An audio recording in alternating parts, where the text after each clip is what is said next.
MP Boricha, જિલ્લા શિક્ષણાધિકારી, ગીર સોમનાથ. આજ રોજથી ધોરણ 10 અને 12ની પૂરક પરીક્ષાઓ આજ શરૂ થઈ છે અને 3-7 જુલાઈ મહિનાના 3 તારીખ સુધી આ પરીક્ષાઓ જે છે એ ચાલવાની છે. ધોરણ 10માં ટોટલ 9 પરીક્ષા સ્થળો છે. 2340 વિદ્યાર્થીઓ ધોરણ 10માં પરીક્ષા આપી રહ્યા છે. ધોરણ 12 સામાન્ય પ્રવાહમાં એક સ્થળે 270 વિદ્યાર્થીઓ અને વિજ્ઞાન પ્રવાહમાં એક સ્કૂલની અંદર 2 યુનિટ છે, જેમાં 280 વિદ્યાર્થીઓ પરીક્ષાઓ જે છે એ આપી રહ્યા છે.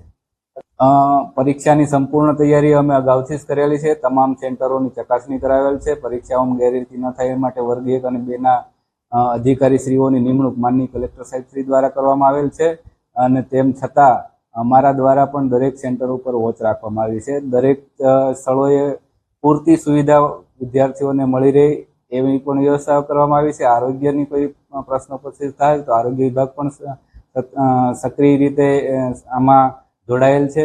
પીજીવીસીએલને પણ કહેવાય ગયું છે અને પોલીસ બંદોબસ્ત પણ દરેક જગ્યાએ ઉપલબ્ધ છે.